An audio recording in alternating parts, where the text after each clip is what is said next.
Alain, propos sur la religion. Théologie positive. Nos peuples ont toujours cru, dit l'orateur, qu'ils dépendaient d'un être bien plus grand, bien plus puissant, bien plus intelligent qu'eux, et dont la nature et les desseins ne pouvaient être devinés que par une méditation assidue, d'après les analogies, et d'après l'idée que nous pouvions nous faire des perfections de notre chétive espèce. Quelles folles suppositions furent proposées sur ce sujet-là, vous le savez. Notre raison y perdait ses raisons. Cependant, les faits étaient là, justement quand nous étendions nos conquêtes et nos travaux. Quand nous approchions d'une ère de prospérité inouïe, soudain, un inexplicable nuage interceptait le soleil. Des trombes d'eau emportaient nos édifices. D'immenses éboulements coupaient nos chemins. Des fumées empoisonnées rendaient la terre inhabitable. Était-ce quelque dieu jaloux? Avions-nous prié et sacrifié comme il fallait? Que d'Iphigénie périr sur des bûchers inutiles. Mais heureusement, les temps d'ignorance sont dépassés, et le physicien a remplacé le théologien. Après de longs travaux, je suis en mesure aujourd'hui de vous apprendre comment j'ai pu observer cet être immense, et ce que je sais de sa nature et de ses intentions.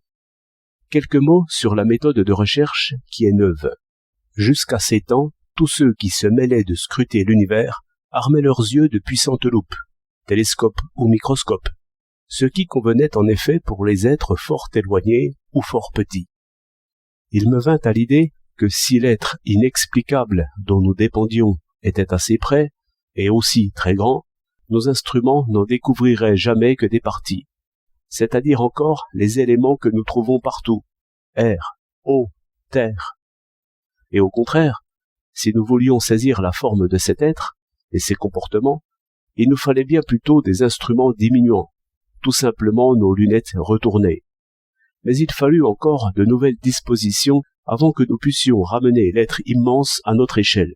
Je l'ai vu, je l'ai observé. Bientôt, il sera sur nos écrans. En attendant, je veux vous dire ce que j'en sais, qui n'est point du tout selon nos raisons. C'est un insecte autrement fait que nous, mais pourtant comparable à nous par les sens, par les travaux, par la prudence. Il remue la terre et bâtit des maisons comme nous. Je suis assuré qu'il nous connaît, et qu'il s'intéresse quelquefois à nos minuscules entreprises. Je sais aussi qu'il ne comprend pas notre langage, et qu'ainsi nous perdrions notre temps à le prier. Nous avons cru par raison qu'un être si puissant comparé à nous avait de profondes connaissances, jusqu'à deviner aisément nos pensées. Mais il n'en est rien. Il est périlleux de raisonner sur ce qui est, au lieu d'y aller voir. Il nous a paru évident que la puissance de savoir croissait avec la puissance d'agir. Mais c'est une pensée de flatteur. L'être immense est semblable au grand roi.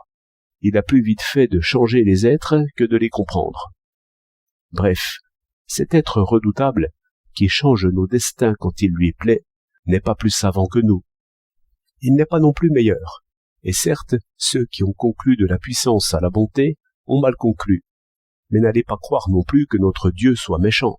Il est pire, car nous ne comptons pas plus pour lui que la terre insensible. Je l'ai vu courir à ses fins que je ne comprends pas. Il va comme l'ouragan et la foudre. Il ne lui faudrait quelquefois qu'un peu d'attention à nous. Mais point du tout. Il écrase nos villes, et il ne le sait même pas. Nous courons aux blessés, aux enfants. Nous relevons nos murailles, ou bien nous émigrons, décimés et misérables, cherchant quelque lieu permis, où nous puissions recommencer à vivre, à construire, à entasser selon notre sagesse. Or, il ne manque point de lieu permis. Nous y pouvons prospérer 1 ou 2 saisons, à la condition que le grand être n'ait pas la fantaisie d'y passer.